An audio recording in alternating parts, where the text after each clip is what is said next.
Guys good morning. तो पिछले blog में आपने देखा कि हम गए थे चैरिटी करने। तो अब दोपहर का समय था तो हमारे बुबलू के लिए कराई गई पूजा। तो यहाँ पे सारे बच्चे देख रहे हैं कि कैसे पंडित जी पूजा का सामान लगा रहे हैं। सबका ध्यान इधर ही है। तो सबको जो है 4 बजे का टाइम दिया हुआ था, उस अकॉर्डिंग सब 4 बजे ही आने लग गए थे।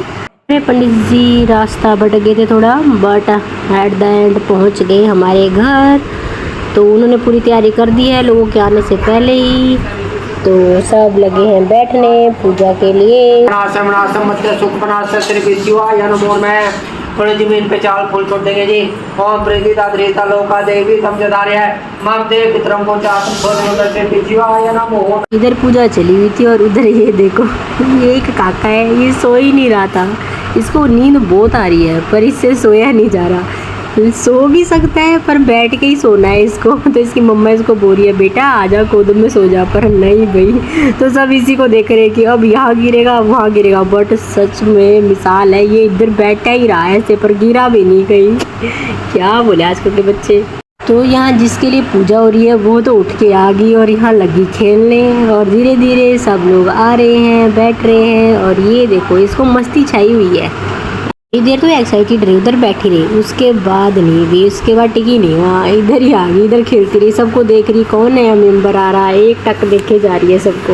ये लो जी खेल के भी थक गई तो अब गोद में बैठ गई। ये देखो सबकी बातें सुन रही, आज ये सारी बातें पूरी कर लेगी। तो हमारे छोटे गुगलू के लिए कराई गई थी सत्यनारायण की पूजा। तो जिसने ये कथा नहीं सुनी है तो आप यहाँ सुन सकते हैं। भगवती वासुदेवाय नमो। बोल सत्यनारायण भगवान की जय, बोले विष्णु भगवान की जय। सुने कथा। व्यास जी ने कहा एक समय नेमिषारण्य तीर्थ में सोनाकादि 88,000 ऋषियों ने पूर्णावर्त श्री सूत जी से पूछा, हे सूत जी, इस कलयुग में वेद विद्या रहित मनुष्य को परम भक्ति किस प्रकार मिलेगी तथा उनका उद्धार कैसे होगा। हे मनुष्य, कोई ऐसा व्रत अथवा तप कहिए जिसके करने से थोड़े ही समय में मन वांछित फल भी मिले। ऐसी कथा सुनने की हमारी प्रबल इच्छा है। सर्वशास्त्र ज्ञाता श्री सूत जी ने कहा, हे वैष्णवों, मैं पूज्य आप सब ने प्राणियों के हित की बात पूछी है। अब मैं उस श्रेष्ठ व्रत को आप लोगों से कहूँगा जिसे नारद जी ने श्री लक्ष्मीनारायण भगवान से पूछा था और श्री लक्ष्मीपति ने मुनि श्रेष्ठ नारद जी को बताया था। यह कथा ध्यान से सुने। एक समय योगी राज नारद दूसरों के हितों की इच्छा से सभी लोकों में घूमते हुए मृत्यु लोक में आ पहुँचे। यहाँ अनेक योनियों में जन्मे पर सभी मनुष्य को अपने अपने कर्मों द्वारा अनेक प्रकार के दुखों से पीड़ित देखकर उन्होंने विचार किया कि किसी यत्न के करने से निश्चय ही प्राणियों के दुखों का है वह व्रत मैं तुमसे कहता हूँ। सुनो, बहुत पुण्य देने वाला स्वर्ग लोक तथा मृत्यु लोक दोनों में दुर्लभ एक उत्तम व्रत है जो आज मैं प्रेम होकर तुमसे कहता हूँ। श्री सत्य भगवान का यह व्रत विधि विधान पूर्वक संपन्न करके मनुष्य इस धरती पर सुख भोग कर मरने पर मोक्ष को प्राप्त होता है। विष्णु भगवान ने कहा, हे नाथ, भक्ति और श्रद्धा के साथ किसी भी दिन मनुष्य संध्या के समय ब्राह्मण और बंधुओं के साथ ग्रहण प्राय होकर पूजा करे। भक्ति भाव से नैवेद्य केले का फल, शहद, घी, शक्कर अथवा गुड़, दूध और गेहूं का आटा स्वयं ले, इन सब को भक्ति भाव से भगवान को अर्पित करे। बंधु बांधव सहित ब्राह्मणों को भोजन कराए, इसके पश्चात स्वयं भोजन करे। रात्रि में नृत्य गीत आदि का भोजन कर श्री सत्य भगवान का स्मरण करता हुआ समय व्यतीत करे। इस तरह जो मनुष्य व्रत करेगा उनका मनोरथ निश्चय ही पूर्ण होगा। विशेष रूप से काली काल में मृत्यु लोक में यही एक लघु उपाय है जिसे अलग समय और अलग धन में मान पुण्य प्राप्त हो सकता है।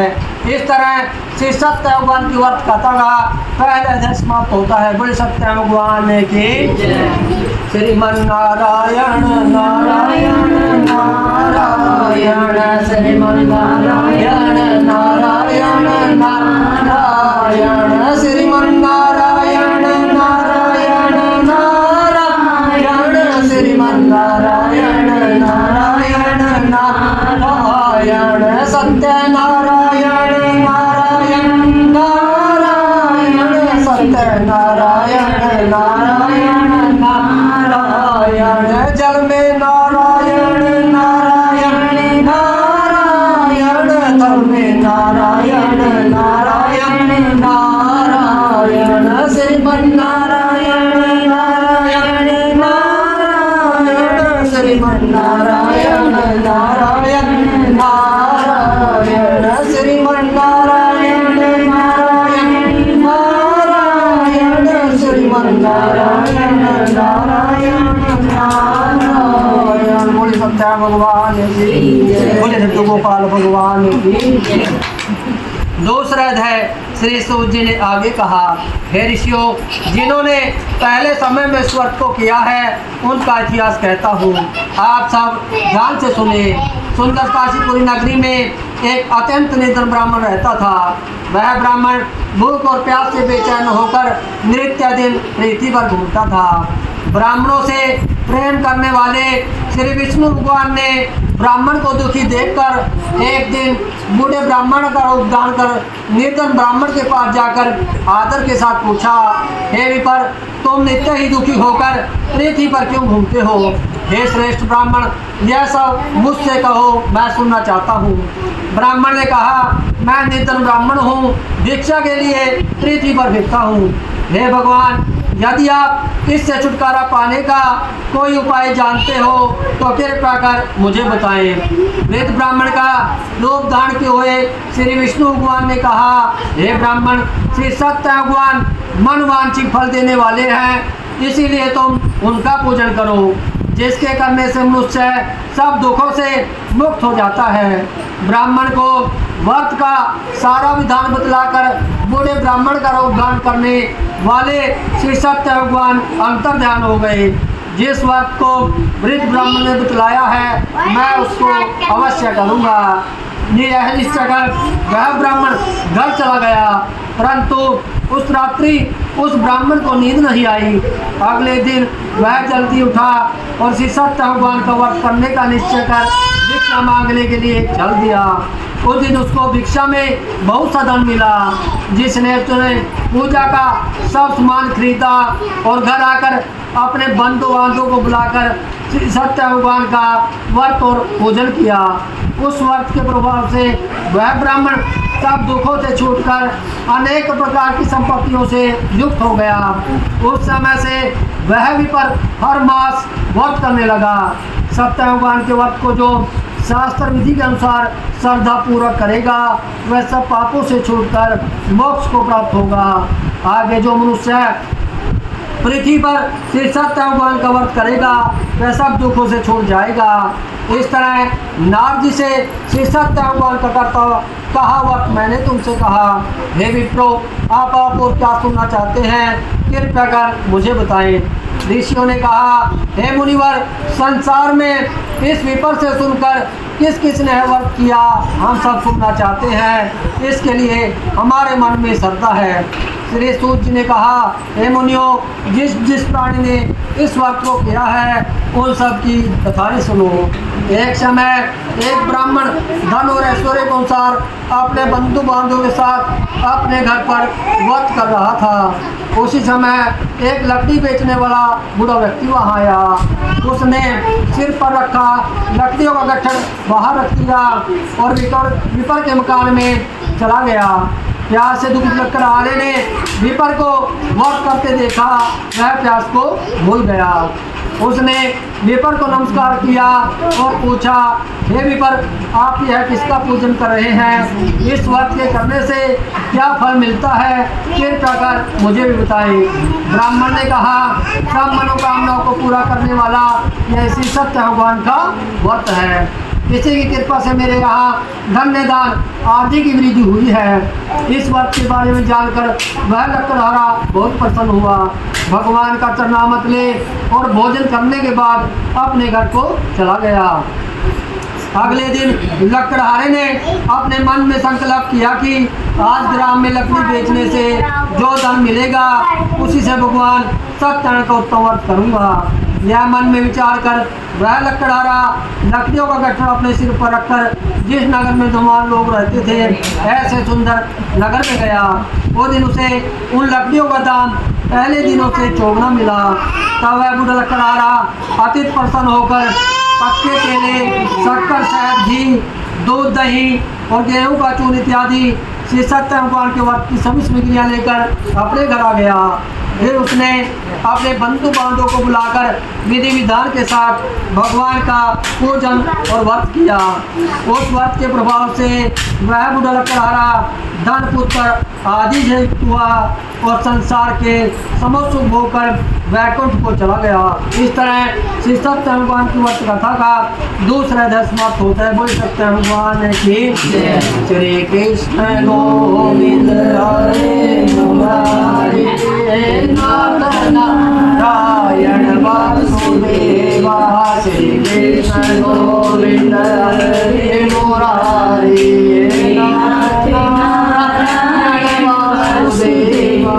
हे नाथ नारायण वासुदेवा, हे नाथ नारायण वासुदेवा। श्री कृष्ण गोविंद हरे मुरारी नाथ नारायण वासुदेवा। श्री कृष्ण गोविंद हरे मुरारी नाथ नारायण वासुदेवा। हे नाथ नारायण वासुदेवा, हे नाथ नारायण वासुदेवा। श्री कृष्ण गोविंद हरे मुरारी नाथ नारायण वासुदेवा। श्री कृष्ण गोविंद हरे मुरारी नाथ नारायण वासुदेवा। सत्यनारायण भगवान की जय। तीसरा अध्याय श्री सूत जी ने आगे कहा, हे श्रेष्ठ मुनियों, अब आगे की कथा कहता हूँ। पूर्वा काल में तुर्कमुख नाम का एक महान बुद्धिमान राजा था। वह सतीव्यक्ता और जितेंद्रिय था। प्रतिदिन देव स्थानों पर जाता तथा गरीबों को धन देकर उनके कष्ट दूर करता था। उसकी पत्नी कमल के समान मुख वाली साथी स्वित्री थी। बद्धशिला नदी के तट पर उन दोनों ने श्री सत्य भगवान का व्रत किया। उसी समय वहाँ साधु नामक व्यक्ति वैश्य आया। उसके पास व्यापार के लिए बहुत सा धन था। वह वैश्य नाव को किनारे पर ठहराकर राजा के पास आया। राजा को व्रत करता हुआ देखकर उसने विनय के साथ पूछा, हे राजन, भक्ति युक्ति से आप यह क्या कर रहे हैं? मेरी सुनने की इच्छा है, कृपया कर आप मुझे भी बताएं। महाराजा उल्कामुख ने कहा, हे साधु वैश्य, मैं अपने बंधु बांधवों के साथ पुत्र आदि की प्राप्ति के लिए महान शक्तिमान सत्य भगवान का व्रत व पूजन कर रहा हूँ। राजा के वचन सुनकर साधु ने बड़े हृदय से वैश्य को कहा, हे राजन, मुझे इसका संविधान बताएं। मैं भी आपके कथनानुसार इस व्रत को करूँगा। मेरे भी कोई संतान नहीं है। मुझे विश्वास है इससे निश्चय ही मेरी संतान होगी। राजा से संविधान सुनकर व्यापार से नित हो वैश्य अनंत के साथ अपने घर आए। वैश्य ने अपनी पत्नी से संतान देने वाले उस व्रत का समाचार सुनाया और प्रण किया कि जब मेरी संतान होगी तब मैं इस व्रत को करूँगा।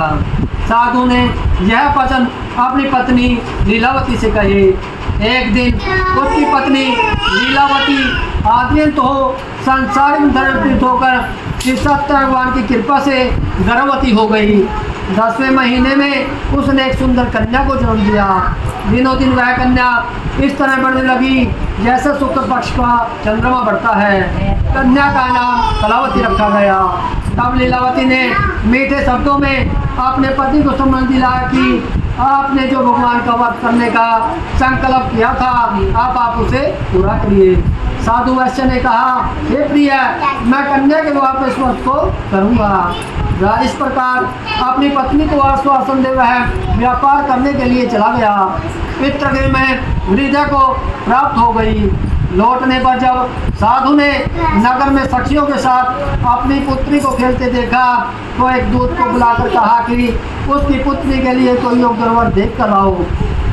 साधु नागवैश्य की आज्ञा पाकर दूत कंचन नगर पहुंचा और खोज कर और देखभाल कर वैश्य की लड़की के लिए एक योग्यवाणी पुत्र ले आया।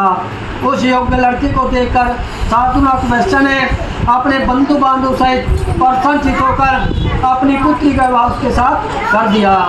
दुर्भाग्य से वह विवाह के समय भी श्री सत्य भगवान का व्रत करना भूल गया। इस पर श्री सत्य भगवान क्रोधित हो गए। उन्होंने वैश्य को श्राप दिया कि तुम्हें अत्यंत दुख प्राप्त होगा। अपने कार्यों में कुशल साधु नागवैश्य अपने जो माता सहित नाव को लेकर व्यापार करने के लिए समुद्र के समीप स्थित रतासापुर नगर में गया। दोनों ससुज माता राजा चंद्रकेतु के उस नगर में व्यापार करने लगे।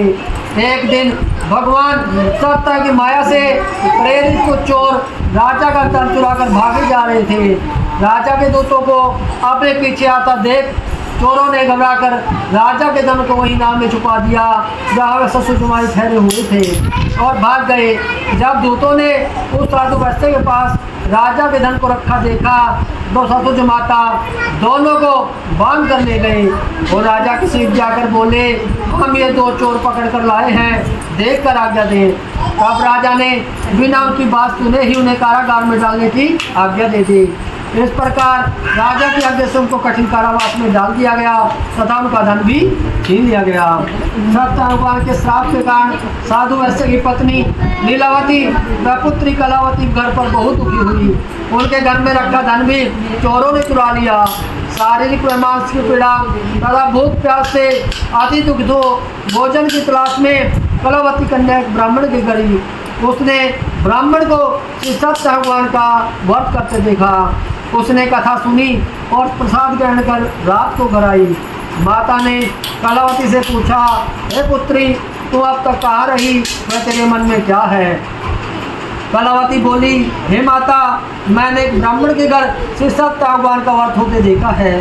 कन्या के वचन सुनकर लीलावती ने सत्य भगवान के पूजन की तैयारी की। उसने परिवार और बंधु बांधव सहित श्री सत्य भगवान का पूजन और व्रत किया और वर मांगा कि मेरे पति और जो माता शीघ्र ही घर लौट आएं। साथ ही प्रार्थना की, हम सबका अपराध क्षमा करो। श्री सत्य भगवान इस व्रत से संतुष्ट हो गए। उन्होंने राजा चंद्रकेतु को सपन में दर्शन देकर कहा, हे राजन, जिन दो वैश्यों को तुमने बंदी बना रखा है वे निर्दोष हैं, उन्हें प्रातः ही छोड़ दो। उनका सब धन जो तुमने ग्रहण किया है लौटा दो, अन्यथा मैं तेरा धन राज्य पुत्राजी सब नष्ट कर दूंगा। राजा से ऐसे वचन कहकर भगवान अंतर ध्यान हो गए। प्रातःकाल राजा चंद्रकेतु ने सभा में सबको अपना सपन सुनाया और सैनिकों को आज्ञा दी कि दोनों वाणी पुत्रों को कैद से मुक्त कर सभा में लाया जाए। दोनों ने आते ही राजा चंद्रकेतु को प्रणाम किया।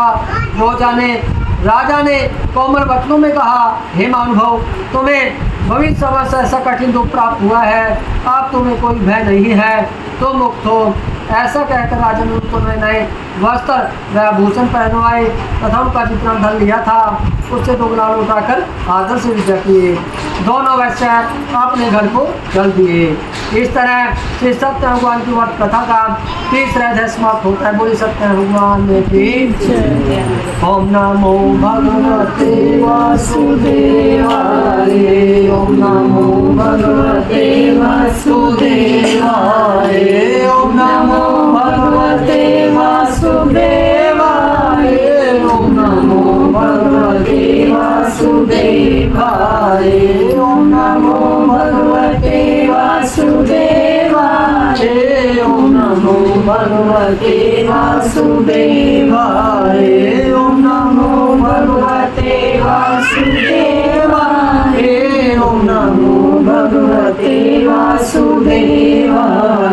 ओम नमो भगवते वासुदेवाय। ओम नमो भगवते वासुदेवाय। ओम नमो भगवते वासुदेवाय। ओम शांति